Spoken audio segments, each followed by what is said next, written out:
Halo Nana, bertemu kembali dengan saya Hafiz Ramadan Syaputra. Kita akan belajar mengenai pengertian menggambar flora, fauna, dan benda alam. Oke, sekarang Nana, apa perbedaan dua gambar flora tersebut? Coba amati baik-baik. Kemudian apa perbedaan dua gambar fauna tersebut? Apa bedanya ya?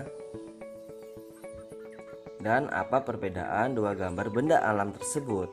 Coba diperhatikan lagi kanan dan kiri. Nah, pengertian menggambar. Kira-kira dari kalian semua ini ada yang tahu nggak sih apa itu artinya menggambar? Pasti beberapa waktu yang lalu kalian sudah pernah menggambar kan?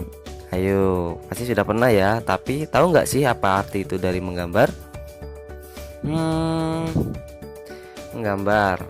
Menggambar adalah suatu kegiatan yang dilakukan orang dengan alat dan media tertentu untuk menghasilkan karya seni berupa dua dimensi.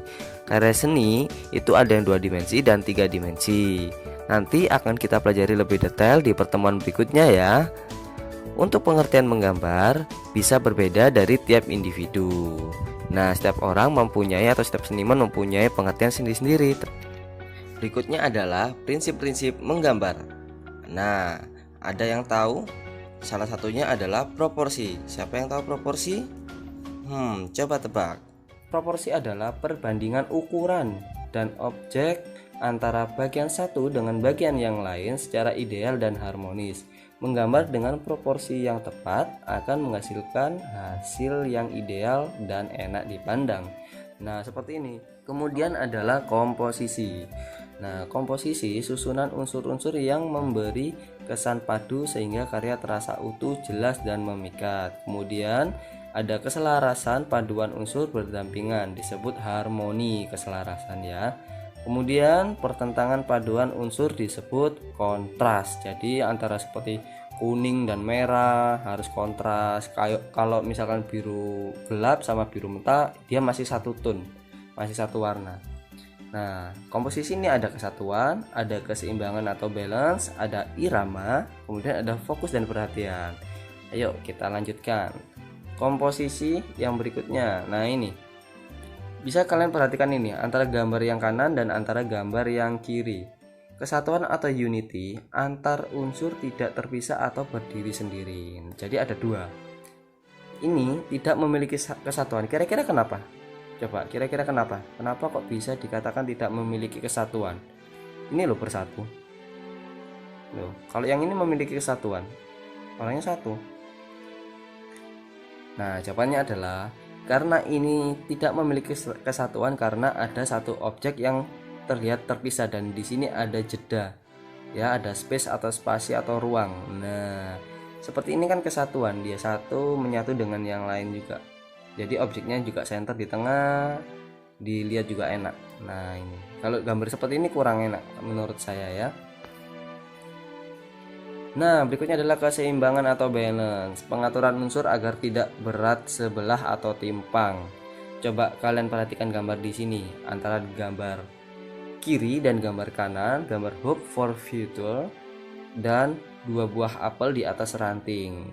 Nah, ini kira-kira ada yang bisa menebakkah mana yang simetri, mana yang asimetri? Kanan atau kiri? Coba yang simetri yang mana? Simetri itu adalah karya atau benda yang penataannya antara kiri dan kanan sama. Kalau asimetri kebalikannya, dia tidak seimbang antara kiri dan kanan.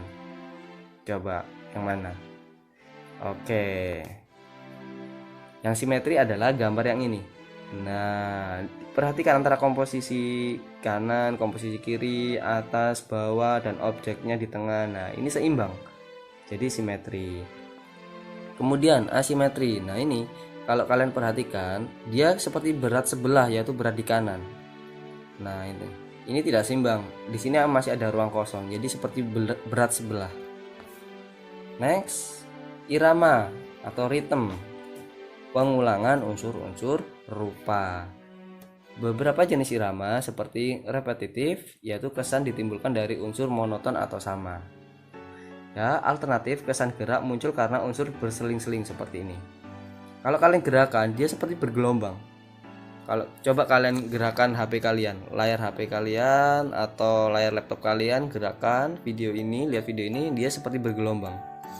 Oke. Kemudian ada progresif, yaitu kesan gerak muncul dari pelabuhan besar menjadi kecil, tebal, dan tipis. Nah ini seperti gerak ombak, tiupan angin di layarnya. Nah seperti gambarnya ini sedang gerak seperti itu. Kemudian fokus perhatian atau center of interest. Nah terdapat satu bagian yang lebih menonjol agar tema utama jelas terlihat. Nah ini tema utamanya jelas menonjolnya yang mana. Nah, dari gambar ini kan ada center of interest-nya. Jadi dia akan berpusat di mana? Yang lain ini sedang berdiskusi, yang ini juga sedang berdiskusi, tapi ada satu orang yang sendirian. Ini adalah karya Leonardo da Vinci. Judulnya The Last Supper. Kemudian ruang. Nah, ruang mengacu pada luas bidang gambar bersifat maya diperoleh melalui kesan penggambaran. Kedalaman ruang disebut dengan perspektif. Coba kalian perhatikan ini. Kelihatan kan kalau ada ruang. Kalau kalian mengarsir juga seperti itu. Harus tahu mana gelap, mana bagian terang, biar kelihatan bervolume. Seperti ini juga. Ini adalah seperti acuan perspektif. Semakin ke sana kelihatan semakin jauh. Jadi kalau kalian menggambar, upayakan kalian berimajinasi, memikirkan, oh kalau gambar yang paling ujung itu semakin besar menyempit atau semakin melebar atau semakin membesar. Nah seperti ini harus kalian pertimbangkan. Garis, nah ini garis titik lenyap perspektif ya, satu titik lenyap. Nah dia berpusat di sini, semakin kecil. Oke, lanjut, yaitu tentang efek gelap dan terang. Gelap terang yang seperti saya jelaskan. Mana bagian posisi belakang paling pekat, ini adalah bagian gelap. Posisi depan paling terang. Seperti ini kenapa? Seperti ini kenapa? Kenapa kok di sini terang, kenapa di sini gelap? Nah, nanti ada soal ujian seperti ini loh ya. Kenapa penyebabnya? Kalian harus bisa membayangkan. Oke. Jadi, ibarat di sini adalah matahari atau lampu ya. Jadi cahaya pasti akan muncul dari sini. Nah, arah yang lainnya pasti akan lebih gelap apa terang? Lebih gelap. Bila diperhatikan, arsiran yang paling pekat terasa berada pada posisi paling belakang atau ujung, sedangkan arsiran tipis atau terang berada pada posisi paling depan.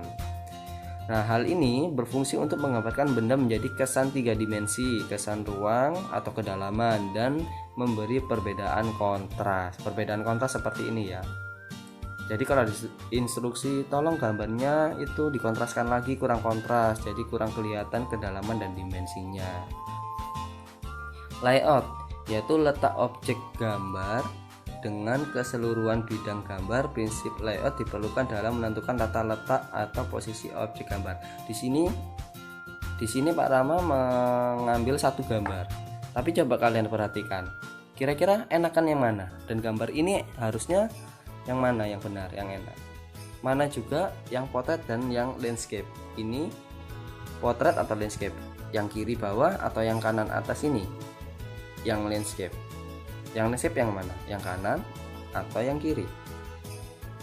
Oke, apa sih landscape dan potret itu, Pak? Nah, landscape itu coba ya. Nah, yang landscape seperti ini. Dia berarah dari kiri atau ke kanan atau posisi tidur. Jadi ingat, kalau kalian merekam sesuatu apapun itu usahakan landscape atau menggambar. Kalau objeknya terlihat enak digambar landscape ya landscape, kalau potret ya potret seperti ini ya, potret seperti ini dari bawah ke atas atau atas ke bawah. Ini namanya potret istilahnya ya. Perhatikan saja, contoh kecilnya adalah saat kalian melihat film atau televisi itu bentuknya potret atau landscape? Pastinya landscape. Jadi kalau kalian membuat video apapun usahakan landscape. Contohnya kalau TikTok kebanyakan itu potret. Kalau kalian era-era anak zaman milenial sekarang itu video rata-rata potret. Terus akhirnya ditampilkan di TV, dia tampilannya potret tapi di kanan kirinya itu seperti diberi hiasan di TV-nya. Jadi kurang estetik, kurang indah. Jadi kalau melakukan gambar, pemotretan atau video diusahakan tergantung dari keperluannya.